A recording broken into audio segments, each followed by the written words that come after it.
सृजाम्यहम् यदा यदा हि धर्मस्य ग्लानिर्भवति भारत अभ्युत्थानमधर्मस्य तदात्मानं सृजाम्यहम्.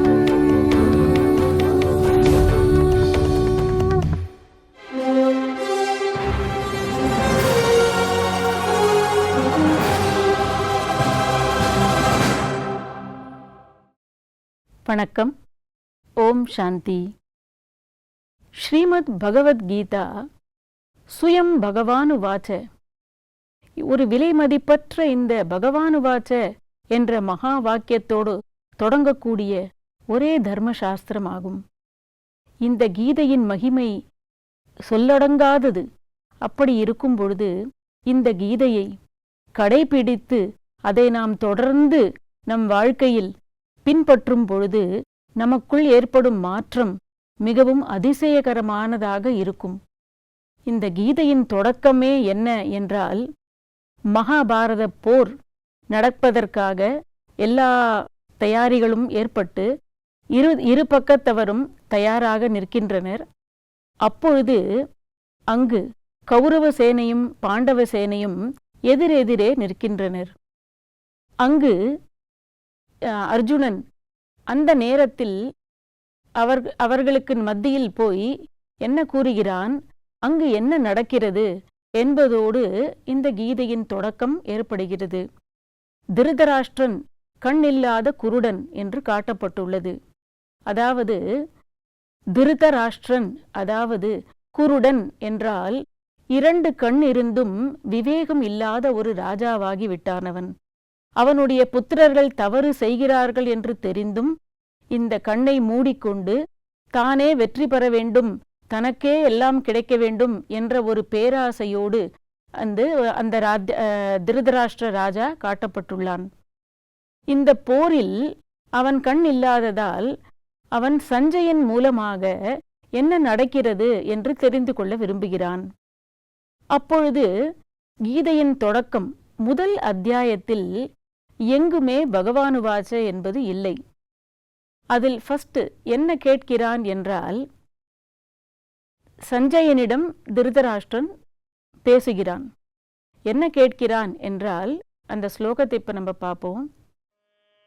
திருதராஷ்டிரவாச்ச தர்மக்ஷேத்ரே குருக்ஷேத்ரே சமவேதாயுயுத்சவஹ धर्मक्षेत्रे कुरुक्षेत्रे समवेतायुयुत्सवः मामकाः पाण्डवाश्चैव किमकुर्वत सञ्जय मामकाः पाण्डवाश्चैव किमकुर्वत सञ्जय.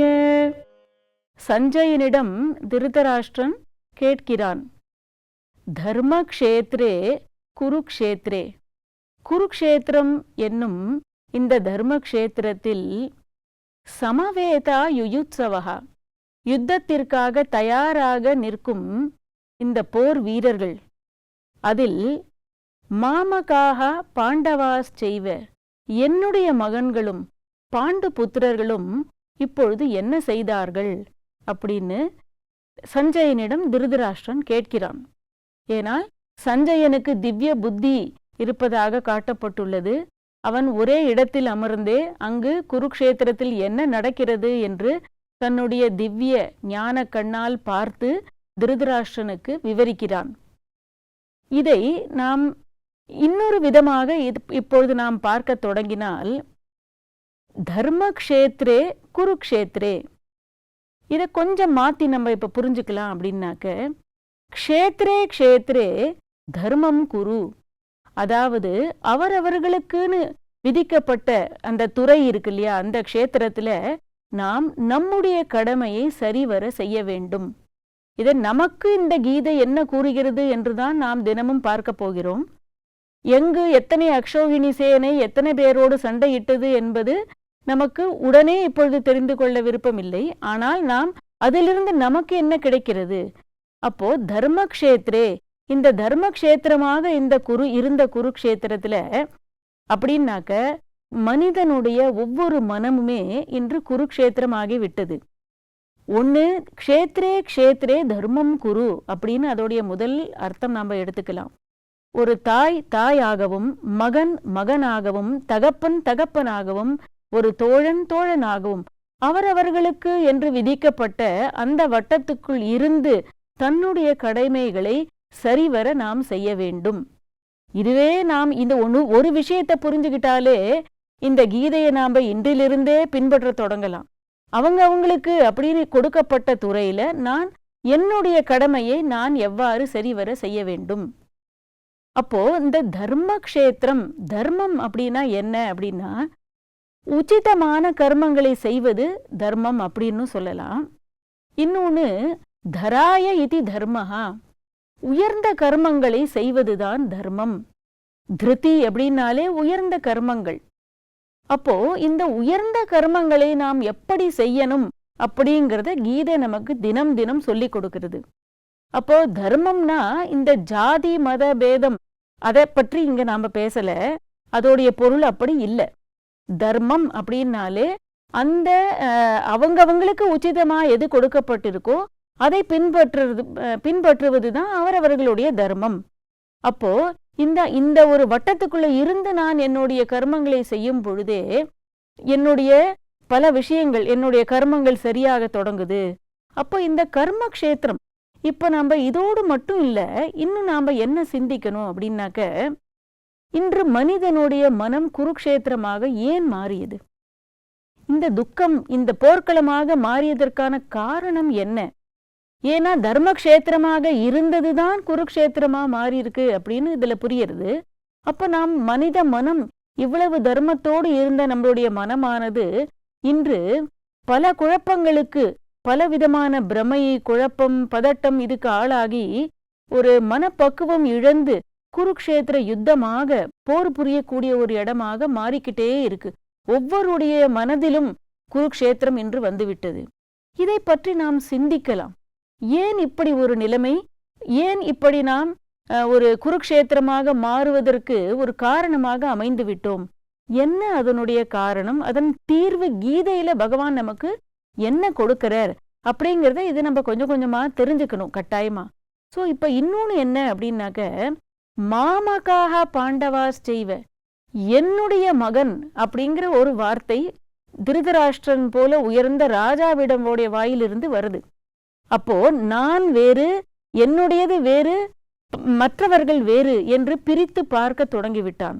என் பிள்ளைகள் என்ன செய்கிறார்கள், பாண்டு புத்திரர்கள் என்ன செய்கிறார்கள் என்று. இப்பொழுதும் அவனுடைய மனதில் ஒரு சின்ன சந்தேகம் இருப்பதாக காட்டப்பட்டிருக்கு. ஏனால் அந்த குருக்ஷேத்திர பூமி ஒரு தர்ம பூமி ஆதலால் அங்கு வந்த பிறகு எங்கு எல்லாருடைய மனமும் மாறிவிடுமோ, போர் எங்க நடக்காமல் இருந்து விடுமோ என்ற சந்தேகத்துல கூட சஞ்சயனிடம் திருதராஷ்டிரன் கேட்கிறான், அங்க என்ன நடந்தது அப்படிங்கிறத விவரி அப்படின்னு சொல்லி. சோ இப்போ இந்த தர்மக்ஷேத்திரம் என்னும் குருக்ஷேத்திரத்துல என்ன நடந்தது அப்படிங்கிறதுக்கு நாம என்ன தெரிஞ்சுக்கலாம் அப்படின்னாக்க, என் துறையில எனக்கு விதிக்கப்பட்ட என்னுடைய கடமைகளை நான் தினமும் சரிவர செய்கிறேனா, எனக்கென்று விதிக்கப்பட்ட அதுதான் என்னுடைய தர்மம். இந்த ஜாதி மத பேதங்களை இறைவன் எங்குமே கூறவே இல்லை. முழு கீதையிலையும் நாம பார்த்தாக்க ஜாதி மத பேதங்களை பற்றி எங்கேயுமே கூறப்படவே இல்லை. சோ அதனால இந்த கீதையை நாம சிந்திக்க கூடிய ஒரு கண்ணோட்டத்தை நம்ம கொஞ்சம் மாத்தலாம். நம்முடைய கண்ணோட்டத்துல இந்த இன்றைய வாழ்க்கைக்கு எனக்கு என்ன தேவையோ அதை நாம் எடுத்துக்கொண்டு அந்த கண்ணோட்டத்துல இப்ப நாம இந்த கீதையை சிந்திக்கும் பொழுது இந்த இருளான வாழ்க்கைக்கு எப்படி ஒரு ஒளி கிடைத்தால் மகிழ்ச்சி கிடைக்குமோ அதே போல ஒரு அமைதியும் சுகம் சாந்தி நிறைந்த வாழ்க்கையை வாழ்வதற்கான ஒரு ஆதாரம் இந்த கீதை. இப்போ இந்த கீதையோடைய தொடக்கத்தின் ஒரு பின்னணி என்ன அப்படின்னு பார்த்தாக்க, அர்ஜுனன் பல 13 வருடங்களாக போர் செய்வதற்காக காத்திருக்கான். பல தயாரிகளை செய்து நான் கட்டாயமாக இவர்களை கொன்று நான் ராஜ்யத்தை அடைவேன், ஜெயிப்பேன் என்று. அப்படி இருக்கும் பொழுது இந்த ஒரு திடீர் என்று ஒரு மாற்றமும் கீதையில அர்ஜுனனுக்கிட்ட காமிச்சிருக்காங்க. முதல்ல ரெண்டு சைடும் சேனையை அணிவகுத்து நிற்பதை காட்டியிருக்காங்க. பிறகு துரியோதனன் என்ன செய்யறான் அப்படின்னாக்க, துரோணர் கிட்ட போயிட்டு, துரோணாச்சாரியார் அவனுடைய குரு, எல்லாருடைய குருவும் அவர்தான், அவர்கிட்ட போயிட்டு எதிராளியில அவங்க யாரெல்லாம் நிக்கிறாங்க அந்த சேனையில அப்படின்னு ஒவ்வொருத்தரையா காட்ட தொடங்குறான். இது இப்படி கூட நினைக்கலாம், இத எப்பொழுதுமே சண்டையில எதிரில் இருக்கிறவங்களுடைய ஒரு பலத்தையும் நம்ம தெரிஞ்சுக்கணும். அதன் பிறகு அவன் நம்ம சைட்ல இருக்கிற பலம், நம்மளுடைய பலவீனம் எல்லாத்தையும் நாம தெரிஞ்சுக்கணும். துரியோதனனுடைய மனதுல ஒரு சிறிய சந்தேகம் இன்னும் இருக்கு. ஏன்னா அர்ஜுனன் துரோணருடைய ஒரு பிரியமான ஒரு சிஷ்யன். எங்கு அவன் நம் பக்கம் போர் செய்யும் பொழுதே மனதில் அவன் ஜெயிக்க வேண்டும் என்ற எண்ணம் வந்துவிட போகிறதோ என்று ஒரு சந்தேகம் துரியோதனனுக்கு இப்ப வரைக்கும் இருந்துகிட்டே இருக்கு. அதனால அவர்கிட்ட போய் சில விஷயங்களை அவன் பேச ஆரம்பிக்கிறான். அவன் பேசும் பொழுது என்ன சொல்றான் அப்படின்னாக்க, கேட்கிறான், உங்களுக்கு நினைவிருக்கா, உங்களை கொலை பண்ணணும் அப்படின்னு சொல்லி யாகத்திலிருந்து திருஷ்டத்யும்னன் ஒருத்தரை உருவாக்கி அவரை தான் எதிரில் உங்களுக்கு சேனாதிபதியாக எதிரில் நிறுத்தி வச்சிருக்காங்க, உங்களுக்கு ஞாபகம் இருக்கா அப்படின்னு போய் கேட்கறான். துரோணருக்கு அவனுடைய கேட்கக்கூடிய பொருள் நல்லா புரியுது. அப்போ அப்படி கேட்டுக்கிட்டே இருந்துக்கும் பொழுது கொஞ்சம் கொஞ்சமா அவன் என்ன சொல்றான் துரியோதனன் அப்படின்னாக்க, ஆச்சாரியரே, நீங்க எதிரில் இருக்கவங்களுடைய இத்தனை பெரிய சேனையை பாருங்க அப்படின்னு சொல்லி எல்லார் பெயரையும் ஒவ்வொரு பெயரா சொல்லி, பஷ்யைதாம் பாண்டு புத்திராணாம் ஆச்சாரிய மகதீம் சமூம் வியூடாம் துருபத புத்திரேன தவ சிஷ்யேன தீமதா அப்படின்னு சொல்றான். அதாவது பாண்டு புத்திரர்கள் எப்படி இவ்வளவு பெரிய சேனையை அணிவகுத்து நிக்கிறாங்க, பாண்டு புத்திரர்கள் அங்க பீமன் இருக்கான், இந்த மாதிரி ஒவ்வொருத்தர் பேரா, திருஷ்டத்யும்னன் இருக்கான், பூரிஸ்ரவஸ், இந்த மாதிரி ஒவ்வொருத்தர் பேரையா சொல்லி இத்தனை பேர்கள் எதிரில் அணிவகுத்து நிக்கிறாங்களே, நீங்க பாத்தீங்களா, திருஷ்டத்யும்னனையும் காமிச்சு உங்களுக்கு நினைவிருக்கா அப்படின்னு கேட்கிறான். ஸோ இந்த மாதிரி இந்த கீதையில இந்த மகாபாரத யுத்தத்துடைய தொடக்கத்துல கொஞ்சம் கொஞ்சமா இப்ப நம்ம இப்படி கேட்டு முன்னேறிக்கிட்டோ இருக்கோம். இதுல நம்ம கொஞ்சம் கொஞ்சமா கீதை காட்டிய வழிப்படி நாம வாழ்க்கையில என்னை பின்பற்றலாம் அப்படின்னு தினமும் கொஞ்சம் கொஞ்சம் சிந்திக்க தொடங்கலாம். ஓம் சாந்தி.